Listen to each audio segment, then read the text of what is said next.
Web3 and gaming, the Indian context and way forward. For moderating this session, we have Mr. Ravi Kiran, founder of Go Live. I would request Mr. Ravi Kiran to introduce himself and his panelists, please.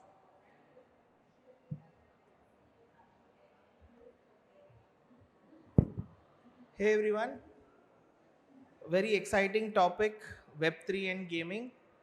I'm Ravi. I head a group of companies mainly into development, publishing, and esports.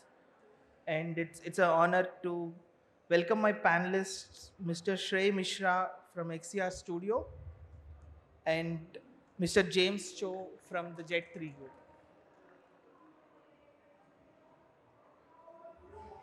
So please keep your questions ready as well. We'll have a small Q&A during the session.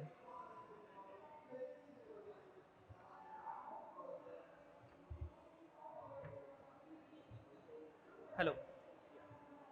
Hey guys, so Web3, right? I mean, let's start with the definition of what constitutes Web3. I mean, there are so many things floating around.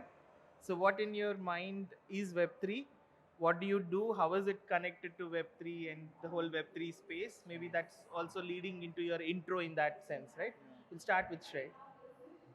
So I run this company, XR Central. We've been in the space. So XR Central is a 2-year-old. Now we are in the third year, but we've been in the space for the last 8 years.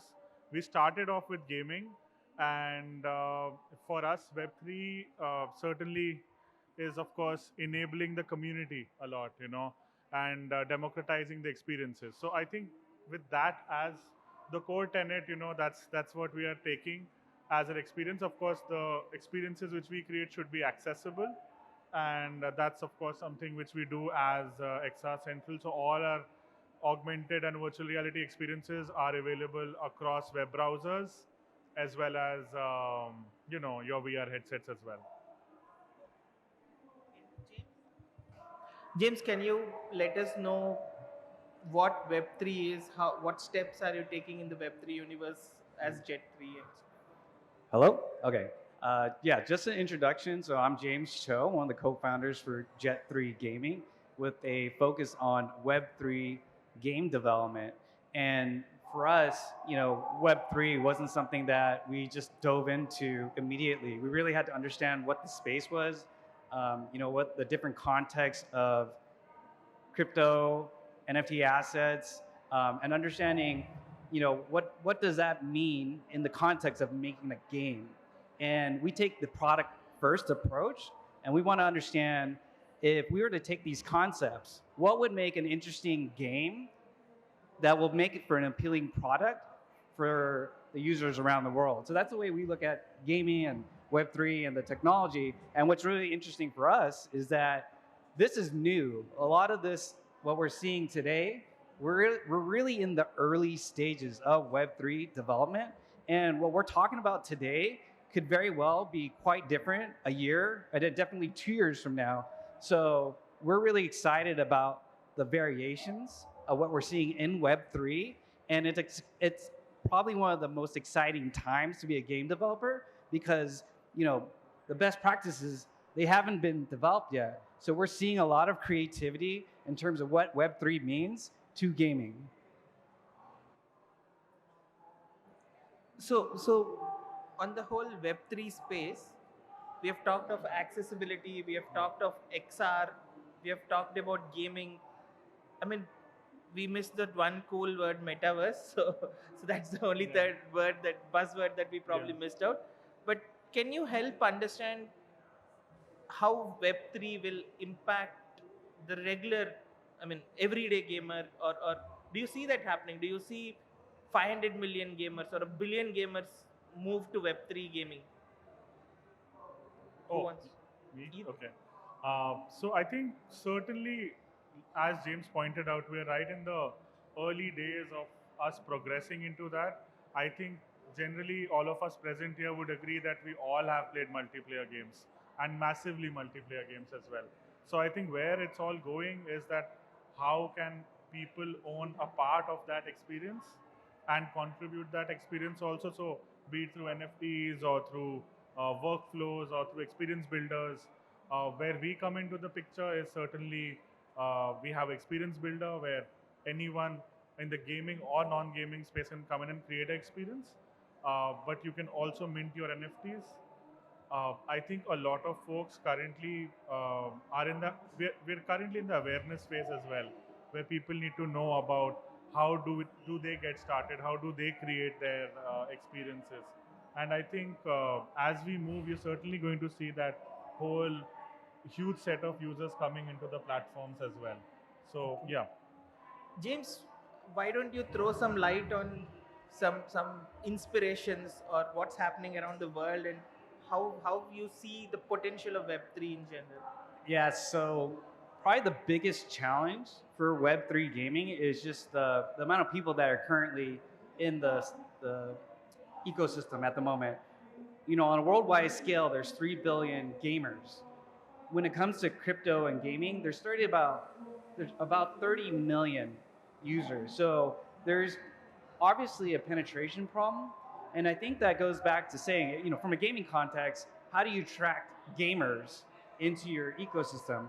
You have to have a good game. And I think the industry is realizing go from a game first projection or from a standpoint of, hey, we need to make a game that's really going to be successful. And then at that point, once you understand, hey, this is our product and where we want to go with it, I think it's a lot easier to say, okay, underneath that, we want to have those Web3 components. And that's kind of like if you're, you know, the main course of what you're trying to serve as a product, you know, it's still going to be traditional gaming with the side dish of Web3. With the generation one of Web3 gamings, I think what they did was say, hey, this is a Web3 game, and we want you to enjoy this. And a lot of people just kind of they didn't enjoy the product from a longevity standpoint. And that's really kind of the biggest issue. And then also, how do you attract massive amounts of users is the challenge that this industry faces for Web3 developers. Absolutely. I mean, I'll add a couple of my own experiences, right? I think when we started Web3 division in 2017, 2018, we needed to raise $100 million to build games through ICOs and build our own variant of Ethereum or Bitcoin itself and start off. By 2020, we didn't need to do that anymore. Chains were there, but we still needed to write all the interfaces, gaming APIs ourselves. Today, the beauty is chains like Tezos or most Polygon, most of the top chains, they have ready-made stuff. So as developers and publishers, we just build the game.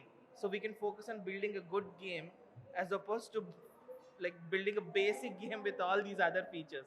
So I think, like you said, yeah, a good and enjoyable experience is very crucial. And once that happens, mass adoption should take place. So I mean, can you talk of servicing brands? When you say brands do something in these metaverses or XR space, Yeah. what is it? What is it that brands want to do?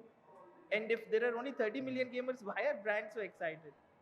I think there are two layers to it. I think why brands are very excited about this space is certainly they get an immersive platform for them to engage. But at the same time, what I think we all need to be cognizant of the fact is that a lot of times these advertised or advertorial experiences can be boring for gamers themselves, right? So I think what James just pointed out, the game itself needs to be uh, a fun experience for the gamer. So the gamer needs to be the centerpiece rather than brand experience.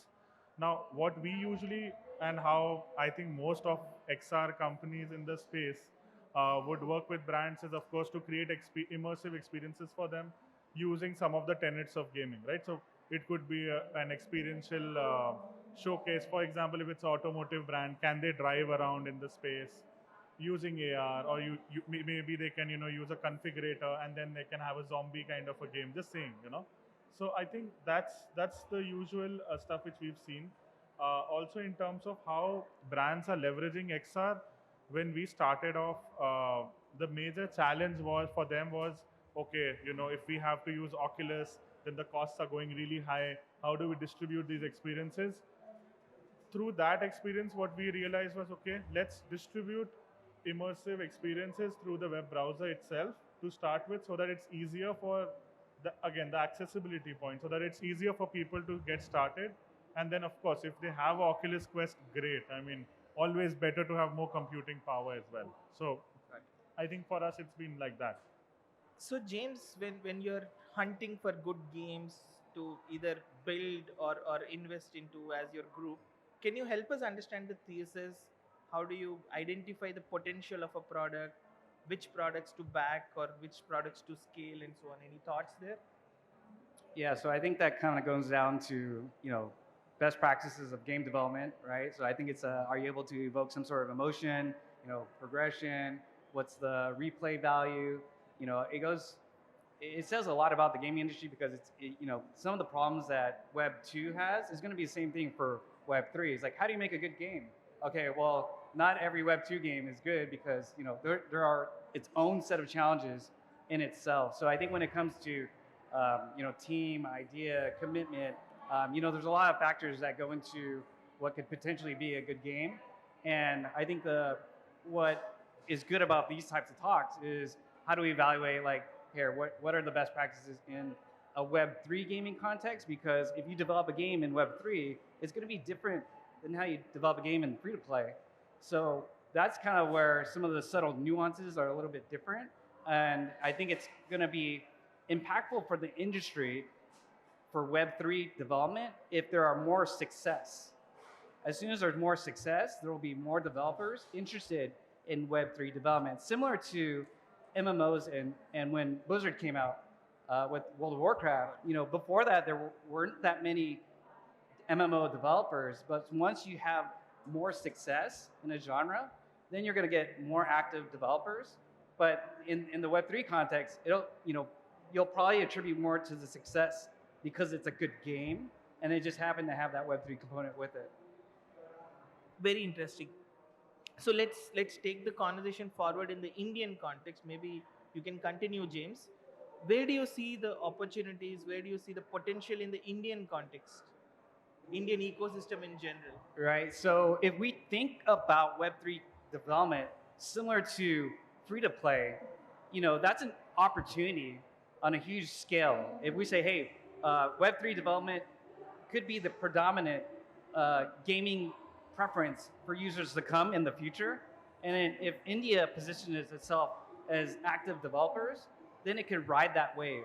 Similar to how China was very active in free to play and now are pretty strong developers in free to play. So I think it's going to be a combination of how committed India wants to be in terms of developing for Web3. And sometimes that really depends on what is the appetite from the consumer's perspective. Like, from do Indian gamers enjoy Web3 type of products? And then the more that they do, then developers are going to actively develop in it.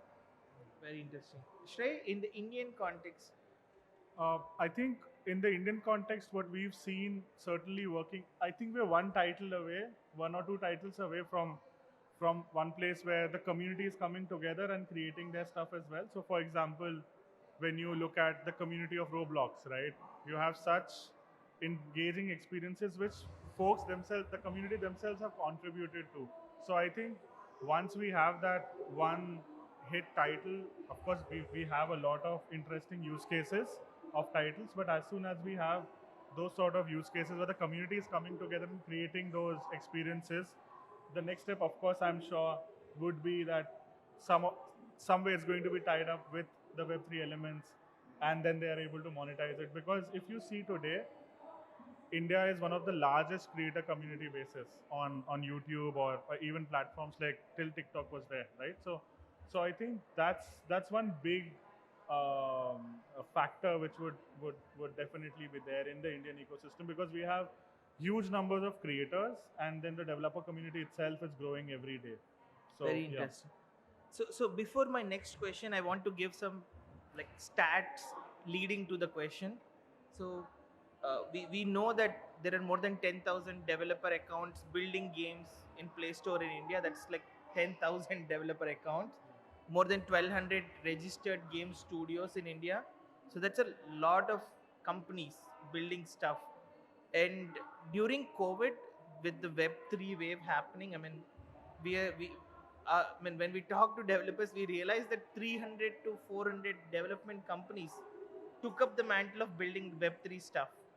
And then the kind of downfall happened last year end, and majority of them just moved away. So the Web3 seems to be a roller coaster ride right now, right? While I can talk of my story where we have started seeing developer grants, which excite us to build more for Web3. But what are you seeing as those defining aspects which will motivate studios to build better games? Is it investments? Is it more grants? Is it more users and support, or more paying behavior? What will be that you think will make us build great products in India, great games in India? Anyone first? I think one certainly is having that community around that game, because a lot of times what happens is you launch the game and then there is, of course, and it's not a one day thing, right? So as you move with the game, like I think James mentioned, right, World of Warcraft. Now just see how many things World of Warcraft itself created. There was Dota, then there was a lot of celebrities playing the game itself, and then you've seen a full wave of free-to-play games after that, right? So I think one of the aspects is certainly the community which is built around this. Once you have the community, then of course you can have a lot of elements like, be it NFT collectibles trading, or games or experiences which are being sold, or people are doing ticketed experiences, or whatever. Because we're right at, I don't know, we're at day 0 or level 1 of this. There's just so many levels of Web3 itself, which is there to be unlocked, Sure. right? James?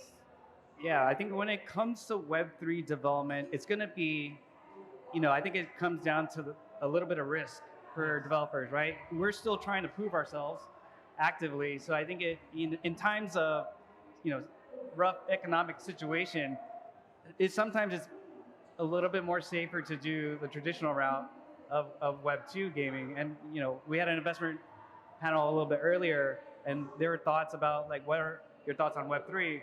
And they're like, wait and see.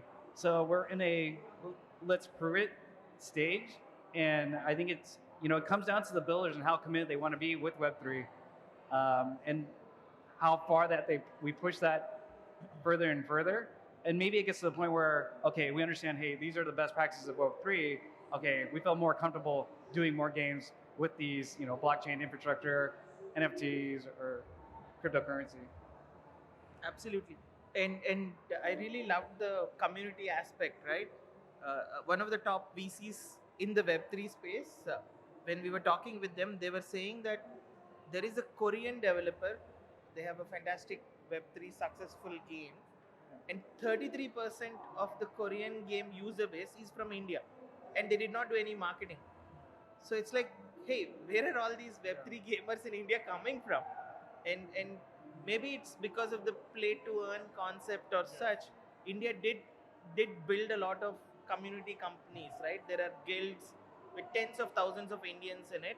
Yeah, maybe community is the way to start off, and how Web3 products can be built for these communities and then grow for the globe or whatever. So before I open it for questions to the audience, any other thoughts around the space that you want to share with the audience? So when it comes to digital ownership, I think that's a real fascinating part of this whole thing. And if I reflect upon like the different products where I look at it and I wish there was digital ownership, like Hearthstone to me is an easy example. I wish I had the ability to sell those cards when I was not a player anymore. And I think that's what is really alluding to, is giving players an option. And just like free to play, free to play gave players plenty of options of whether they want to buy into that game or not. And if you think about digital ownership, it gives you another access of ownership and freedom to make that decision if you want to as well. And if you look at like the actual physical card game, it comprises of all those components, right? There's the play component, there's the collection component, and if you want to sell, that's all encompassing with the Web3 kind of mentality. And I think for me, that's kind of where we think is the biggest opportunity. And blockchain gaming can get very broad in its spectrum of implementation. And like I said, that's exciting, but I think just the notion of having more freedom for players, we think that makes for a really good product at the end of the day. Shreyas?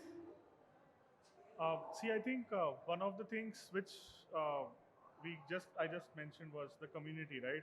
Now, there's so many elements which comes with any game. So, for example, if you're having a lot of digital unlockables, how do you trade? And then, of course, the underlying layer of Web3 then comes in, be it a blockchain or a crypto, right? So, I think a lot of times when it comes to these Web3 elements, they can be traded, they can be kept over a longer period of time within the gaming ecosystem as well. There could be that they could trade these things across the different IPs as well, right? Absolutely. So I think those are elements which are very exciting for us also as we see it today.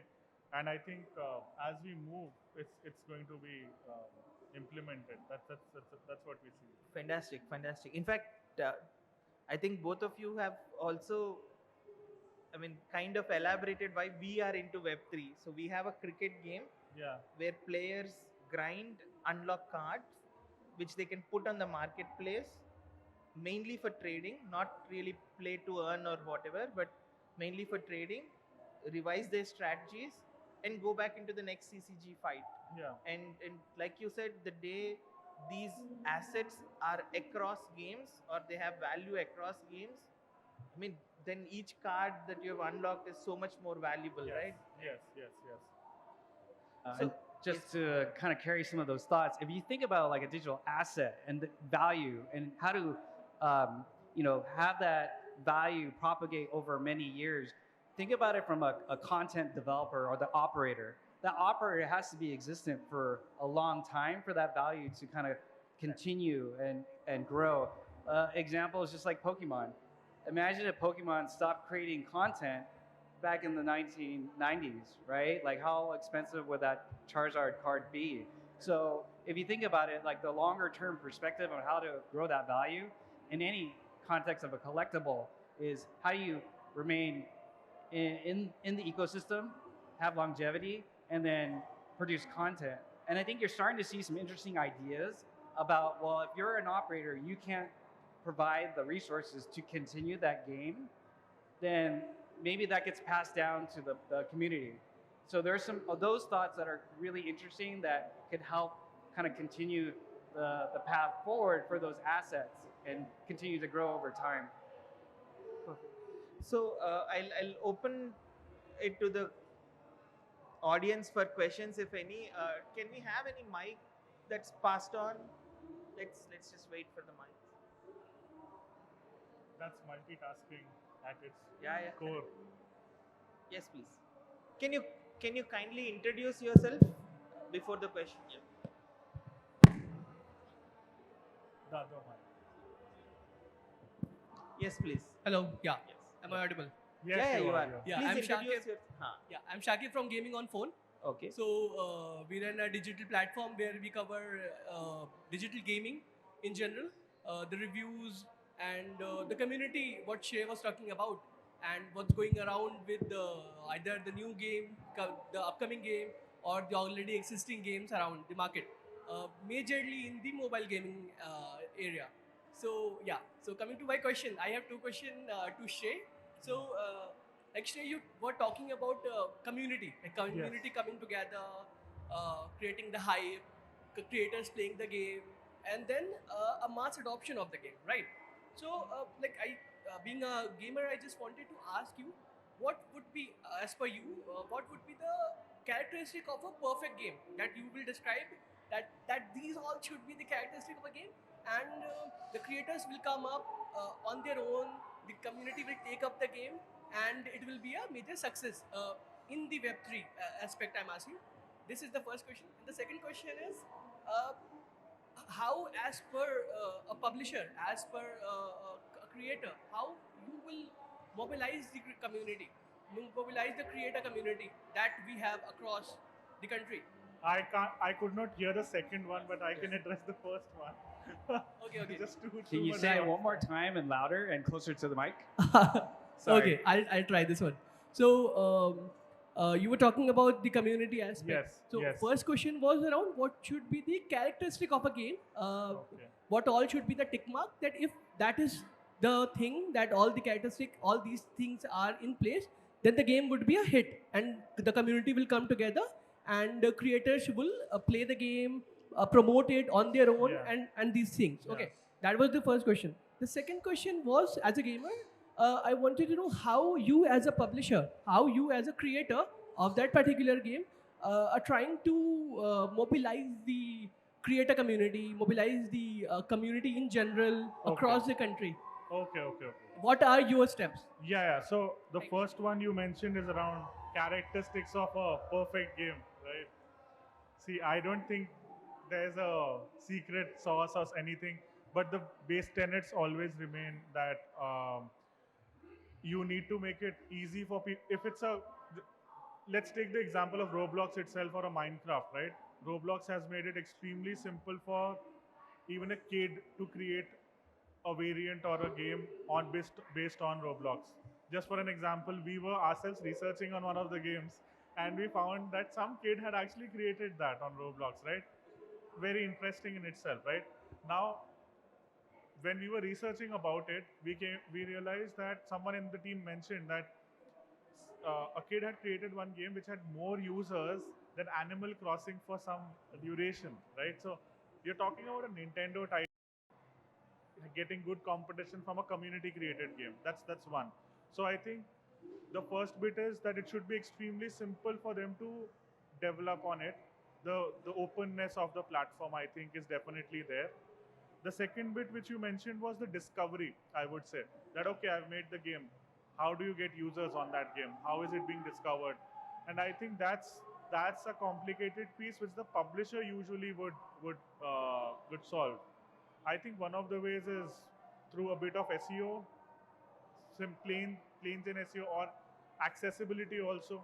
If that game is accessible across platforms, just makes it simpler. Or and if the community itself is able to view those elements, then it becomes simpler for people to discover the game itself. I think those are some of the elements. Maybe the duration of the talk itself isn't so long to cover it, but I hope it addresses some of the elements, right? And maybe makes sense. Ravi and James, So, you can also add to it. Okay, I'll add a couple of points because user generated content is one of the most defining Web3 versus Web2 debate points, right? So let's look at how Web2 used to function. I had my game, I had 100K fan community on a platform like Facebook for my game. But the community is on another platform called Facebook. Okay? By the time Web3 came, the community is the creators community. The community, the monetization, the ownership, the benefits are passed on to the creators. So as long the content that's been created, whether it's a game or whatever the content, directly benefits the creator, it's his or her best interest to nurture the community and be more responsible. So in Web3, if everything goes well, in Web3, content creators will be the kings.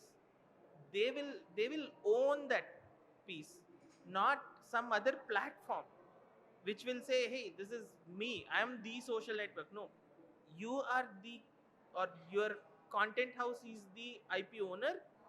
You have a direct channel with your users. Whether you're selling NFTs, whether you're selling passes, there is proof that those users are monetizing and that money is coming to you. So that transparency that the blockchains and everyone brought in are very crucial. And that makes it a little complicated in the sense that it's not through a Facebook that you're doing it, but doing it directly. But once that happens, Web3 is so much more reliable, so much more transparent, and community is the key, and user generated content is the key. So the people who create that content will be the kings. You wanted to add something? I was just going to say maybe the difference between Web 2 gaming community and Web 3 is that you're getting a lot more closer interaction with Web 3. You're seeing a lot more Discord channels. You're seeing a lot more just like active discussions in the community. And I think that's really great because, you know, whatever community that you're being a part of, it's great to see that developer have instant access to it. And that's not just in the gaming community. Like NFT community is the same. You know, you'll have these people that have, they'll throw up like a space, a Twitter space, or some sort of like town hall essentially, and just hearing the thought process of what the developer is saying speaks a lot to them. And then they can ask questions, and that's really powerful. Now, if you're taking it from like a different approach of like a normal gaming context, there's ways to build up your followers where it's like you're showing them the process of what you're going through. You're building a story, and people get interested in that story online, whether that's Twitter or YouTube. So it takes a lot of work and effort, but there's ways to do it. And you know, whatever that gets your story across, because you're fighting a lot of different other people. It's like what makes you special, or what can make your product stick out versus, let's just say, 100 other products. So those are things to keep in mind. Any other questions? I have another question to James. So, James, you started the conversation focusing on the product first approach that you mentioned. So, like in this your project and this approach here, like the product first approach, did you also get the chance to have a data of country wise, like what all regions would be the top leading would be in the top leading position, or the country wise something that you would be targeting? Can you say that one more time, a little bit louder? I heard the product first question. So after that. Right. So my question was, you started the conversation with your product first approach, that your organization talked first around the product, and then goes through the segment, the target, be it audience or be it anything. So what, according to you, like, did you also get the chance to look at the country level data, or what, according to you, would be the leading regions Okay. for that particular sort of game that you are developing at the moment? Okay, so I think we're talking about like the target market specifically. So it goes to your strategy. Like, what type of game are you developing? So this is my thought process, right? What type of game are we making? What's the type of cohort we're targeting? Are we going for a more cute, casual approach? Then we're gonna, modify our art to target that. We're taking kind of a revenue, like who are the users that tend to spend more, not only on the physical space, digital space, right? That lines up along with different demographics. Like, we really like the Asian region, so Japan, Taiwan, South Korea, and then we have products that line up to their taste. And then not only that, but the aesthetics as that as well, and that appeal. So that's kind of how we think about the product first, and then how we want to target different markets. Thanks. Test. Oh God, my voice sounds weird. Yeah. Hello. Oh yeah. Yeah. So I have a question for James. Since you did mention that you saw a future where maybe we have an asset in a game, a cosmetic of some sort, be it Hearthstone or Dota or World of Warcraft, and you see a future where by combining the marketplace from one game with another, the value of these assets goes up. I mean, I don't know if you've heard of underground account sharing. Like with games like CSGO or Fortnite, old cosmetics are often priced, and as a result of the scarcity in these underground markets, they get sold for pretty high prices, right? Like old accounts being sold with their usernames and passwords and whatnot. And like you said, Web3 is new. And so considering that these are pre-existing markets, when you first bring Web3 technology and try to combine markets with other games with cosmetics, it seems like it's pretty possible that these assets could take a hit in value before they cross, their original value, before they go higher, that is. And yeah, I just want to know what your take would be on mitigating this somehow, because as a hypothetical, some obscure tennis game where an account in India just on some random Telegram group chat sells for like 2 lakhs. If you start combining it with other games, say from Next Wave Multimedia or the makers of Real Cricket or something like that, at some point it could dip to 80K because these markets exist, and all of a sudden there's a lot more supply with assets from other games. And obviously, this being newer tech, there's going to be a point where Web3 hits critical mass and then profits skyrocket. But till then, how do you think that companies can mitigate this drop in value? Interesting question. And I think about different games, and I go through that thought process. Like, would making some of these assets into a digital asset for users to sell, would that work? So, like League of Legends, I think there would be some cases where you have like a special, like, hey, here's the final skin, and you're able to sell that if you wish. I think that works out quite well. I think in different cases, like a skin doesn't seem quite appealing if you get it from the marketplace and then you sell it. I think there has to be some sort of like time limit or like quantity tied to make that appealing. And I think that, like I said, I think that in a product makes sense in my head, and I think that would work to a certain extent. And what's funny is like a lot of people in the game development industry, they might come out and say like, well, they can do that. But I think when we talk about Web3, it's almost as a mentality, not just from an infrastructure standpoint. So I think that would work in terms of like having more and more skins. I think it kind of touches a little bit on like the volume of the supply that's out there, and that's going to be up to the creator. Like, how much do you want to create? How big's your player base? And I think those all play a huge factor. And if we played with a smaller user base, then we might do different things than if we had something like Fortnite. And Fortnite's in a really interesting position because they could entertain some of these thoughts, but I think for them, the business model works out so well that there's like, hey, we don't want to mess things up, so we'll just continue as what we're doing. But good question. So, just to clarify, as an example, for what you mentioned with, say, having time limits in these skins, do you mean something similar to how Fortnite and Valorant refresh their stores regularly? Excuse me, if you don't mind, we'll take this offline. We have run out of time. My mistake. Yeah. we are all around here, no problem. Okay. Thanks everyone. Thanks for your time, and Thank you. thank you, my panelists, for the wonderful insights they have. Thank you.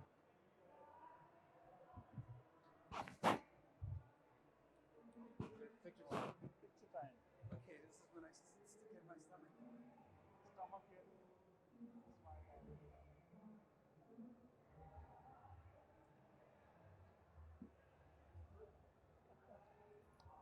Thank you, Ravi, for moderating this wonderful session for us. Thanks a lot. Thank, thank you, panelists, for helping us out and giving us an insight about Web3 gaming.